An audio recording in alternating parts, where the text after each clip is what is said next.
Hakkın ile Allah yadın zikreyle, yamana sabreyle, yakşa şükreyle, Güristanı görüp otur fikreyle, mınça menni yeller yatır ummalıp, Mahtumunu şükreyle vel Hudağa, ünüm beraberdir şağı gedağa, bir sabırgın tir yolgur belağa, sabırlıgın duru duru şad bolar. Allah yadı bilen dini olan del, bir yımılmak bilen gönül yapmar hiç. Gönül hüstanımla iman tiyade vel, bir açılsa durur halk gitmer hiç. Bar nıgmattan yegdir sağlık mezası, bar kulluktan niyiktir hakkın rezası. Eğer doğru gelse acel kadası, milyon varmak bilen serin tutmaz hiç.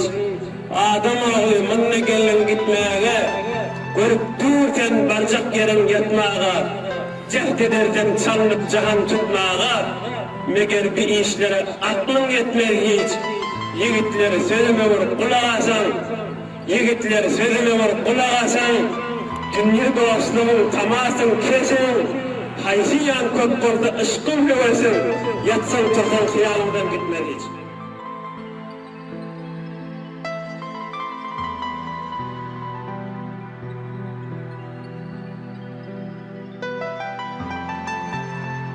قل أفغير دين الله يبغون وله أسلم من في السماوات والأرض طوعا وكرها وإليه يرجعون. قرآن مش آية يعني الله تعالى غير كلامه. آية الله تعالى buyurunun başına isteyenler mi? Ve Allah Teala için teslim ol yerde kulağında kılatma طوعا وكرها خاهنا hala iste, hala isteme. Huday Teala'da vakiyet var. Alem cihanı halk eden, bir cimtriyarın katlı insan, hiç de elimizden geleyenlerdir. Huday Teala öz azamatıyla muhallar. Huday Teala bir nisilatlar büyürsün, bir nisilatlar edin diysin, şun tersini gidip de fışkak olmalı. Huday Teala'nın buyruğunu tutmanı, yine gününmek yüzünü görmeli. Bulamaz Müslüman doğarlar.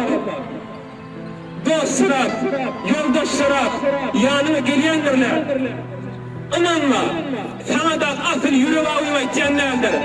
Ya ölçüsünden çürüyüm, ya işinden çürüyüm, ya başka fikirlerine vardır. Sana bağrın yakyan, sen iki dünya saadetin isteyen, o servet peygamberimizdir. Huday Teala'nın buyruğunun içinde olmalı olar. Ha. Mesela ben diye ne çık ki halan cilen geçecek, işte yiyerek varacak, kureyim rihe açık gidecek mi? Yiyerek açık gitmeli, başını dönün, yiyerek açık gitmeli, yiyecek. İlallahi turcaun, ileyhil masir, bana yoğurluk gelmeden şehremi yok deyiptir.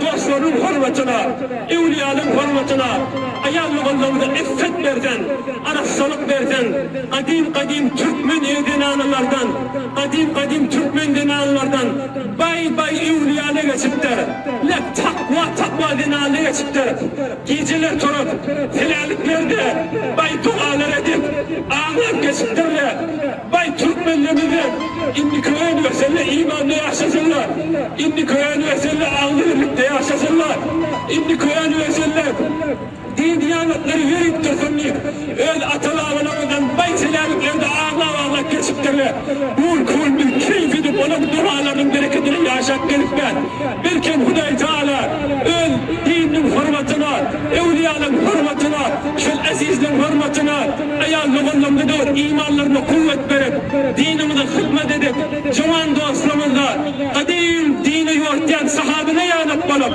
ulamalarıyla ağzı birlikte, irtibatta olup, iki dünya saadet gördüler inşallah.